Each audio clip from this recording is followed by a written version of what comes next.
Good evening, this is Mr. Wintermelon, and this is the worst video you can watch to learn about the functions of organelles. Why? Because I will only be touching on organelles that is part of the O-level syllabus, and to make matters worse, I am going to start with something that is not required in your O-level syllabus, which is the structure of cell membrane.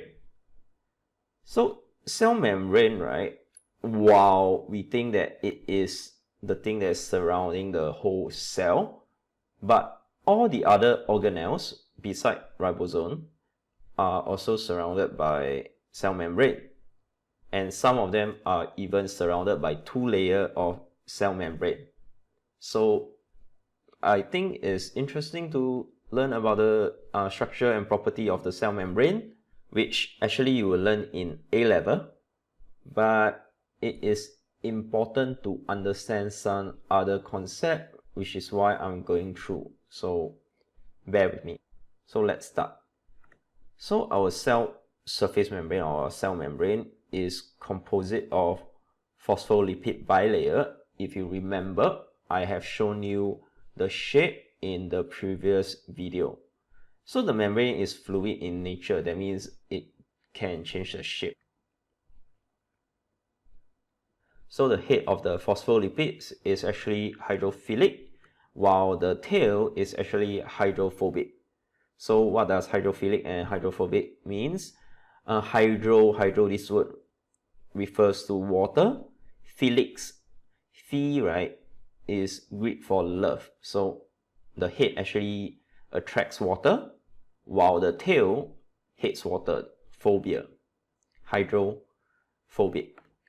So if I have water molecules, which you can see, they will like to surround the head because it is polar, it's charged, water molecules is charged.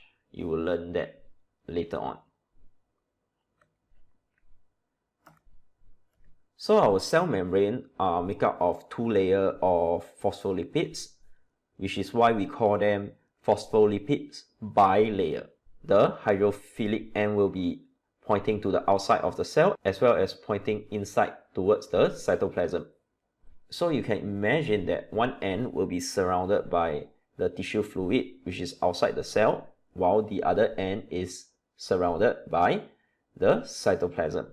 Then the hydrophobic end will be tucked in the middle of the phospholipids bilayer because they are afraid of water. They dislike water. So the nature of this membrane will prevent large and charged molecules from crossing the membrane because the middle of the membrane is hydrophobic, or they do not like charged particles like chloride ion, sodium ion. So in this way, they control the substance that is going in and out of the cell. So for those charged particles to go in, there are actually channels embedded in between the membrane, which allows them to pass through. And the same things go to water. Water also go through this kind of special channel for them to enter or exit the cell. Alright, so we have come to the end of the extra knowledge. So now we'll continue with the actual thing that you really have to know for your O-level. So now, please take out your notebook and copy down what I'm going to teach. So when the O-level question asks you about cell membrane, right, they are referring to the cell surface membrane, the membrane which forms the boundary of the cell. And the property of all the cell membrane, including the cell surface membrane, is they are all selectively permeable. I have explained in the earlier part, in the structure of the cell membrane, they have special channel. Those channels only allow specific substance to pass through, in and out of the cell. And because of this property, they control the movement of substances into and out of the cell.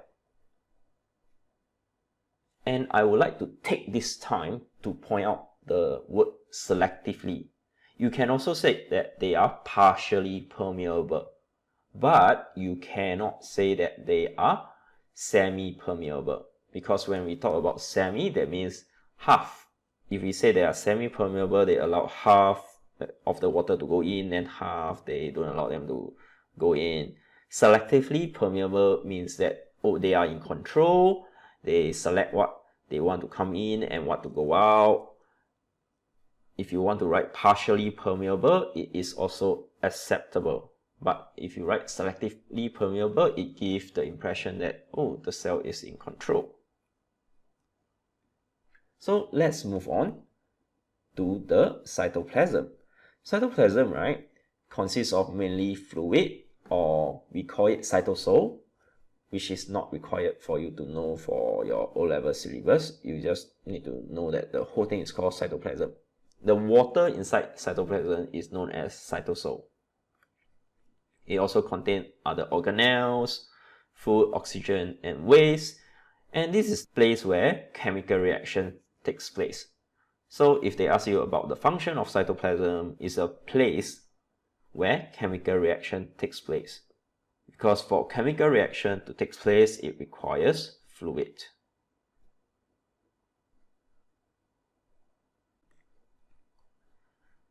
Next, let us talk about cell wall. So cell wall, right, they are only found in plant cell and fungi cell. You don't really need to know about fungi cell for O-level syllabus. So cell wall is made up of cellulose. The cell wall is fully permeable. That means they allow all the substance to go in and out. But don't be alarmed, because you always have the cell membrane to control the substance that's going in and out of the cell. The function of the cell wall is mainly to protect the cell against injury. And it also gives the plant cell its regular shape. So you can see the molecules, they go in and out, but they cannot enter the cell because there's cell membrane. Now that we have learned about the important structure of the cell, let us learn about the organelles and their functions. So first, let us talk about the nucleus. The nucleus is surrounded by the nucleus envelope, which is a fancy way of saying cell membrane. But what's so special about this nuclear envelope is it is double membrane. That means there's 2 layers of phospholipids bilayer. So in total there are 4 layers. There's nucleoplasm, which is the liquid inside the nucleus. Chromatin, which is basically chromosomes that are uncoiled. As well as nucleolus. So the function of nucleus is to control all cellulose activities, and they are necessary for cell division. So you might ask, oh, what are the cellular activities? That means, let's say the cell is in charge of producing some special protein. The nucleus will say, please produce more of the protein. So they control the production of protein, fats, and so on. Now let us dive a bit deeper into nucleus. The nucleus is the command center of the cell and is responsible for coordinating all the important cellular activities. So if we open it up, this one is just extra information. It is double membrane. As you can see, there are 2 lines. The nuclear envelope, which separates the nucleus from the rest of the cytoplasm. Nucleoplasm is inside. Then the nucleolus is important for the synthesis of ribosome, which you will learn later what is ribosome. The nucleus houses chromatin fiber, or the chromosome. Chromatin is basically a fancy way of saying DNA that is coiled around the protein histone.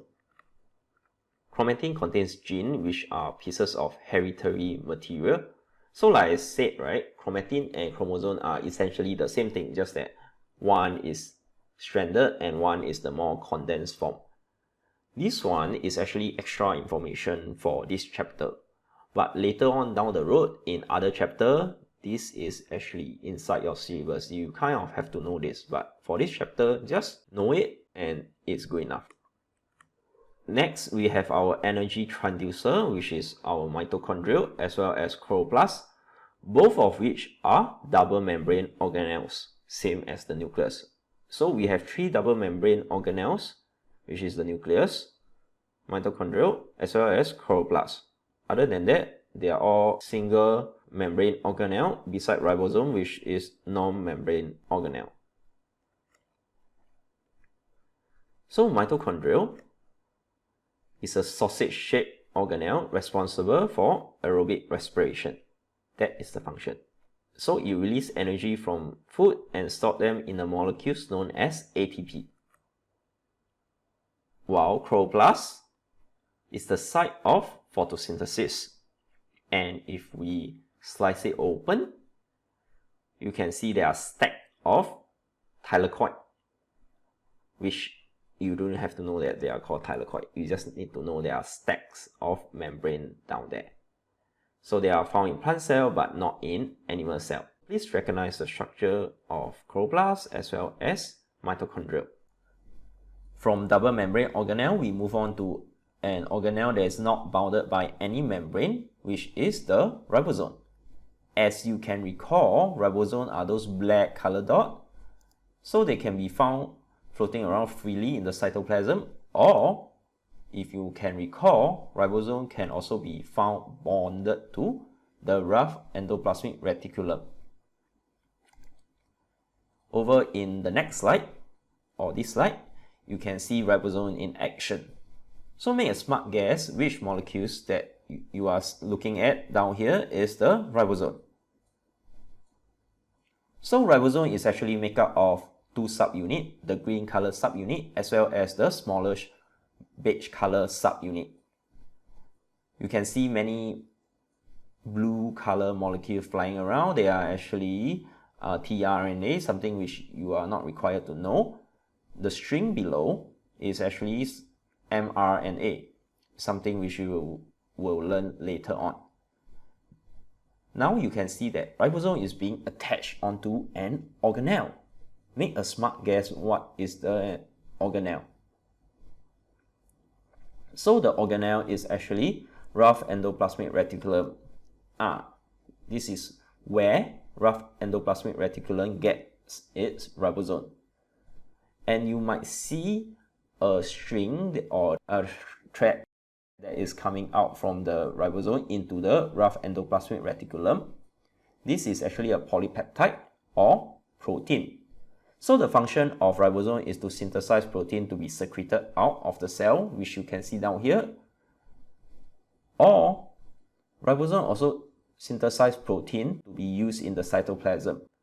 So for protein to be used in the cytoplasm, the ribosome will not be attached onto the rough endoplasmic reticulum, and it will release the protein as it is into the cytoplasm. So speaking of rough endoplasmic reticulum, they are so called because of the rough appearance on electron microscope. It is rough due to the presence of ribosome that is attached onto the RER. So it forms a continuous layer with the outer membrane of the nuclear envelope, as you can see down here. So the function of rough ER, as you could have guessed, is to synthesize protein that is destined to be secreted out of the cell or to be released out of the cell. And remember your membrane channel, which is made up of protein. They are also used to synthesize channel proteins of the cell membrane. Next, we have our smooth endoplasmic reticulum. The function of smooth ER is to synthesize lipids, for example your phospholipids, as well as steroid, for example your sex hormones. They are also responsible for the detoxification in your liver cells. Next, we have Golgi apparatus. So the structure of Golgi apparatus is a series of flattened membrane discs, and their function is to store and modify proteins and lipids produced from both the rough endoplasmic reticulum as well as the smooth endoplasmic reticulum. They repackage those substances to be exported out of the cell or to be transported to other parts of the cell. So you can imagine the rough ER and the smooth ER as factories, and Golgi apparatus as the delivery company like the SingPost. So the factory will send the protein or the fats to the post office. Then the post office will package them and deliver them to its destination. Then we have our vacuum, which you will find being mentioned in plant cell. Not so much in animal cell, although animal cell do have them, but not prominent. So plant cell have a large central vacuum. It's surrounded by membrane known as tonoplast, which I would say is not very important. It contains cell sap, which is kind of important. You have to know the term cell sap. And you can take it that they are permanent feature of a plant cell. But the important thing to note here is plant cell have large central vacuum, and inside the central vacuum it contains cell sap.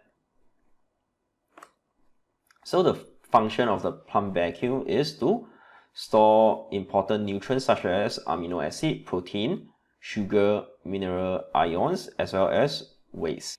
It helps in water absorption, and this is where the term cell sap is important, as you will discover later on. So vacuum in animal cell, I will just briefly go through. They are numerous and small, contain water and food, and they are not a permanent feature.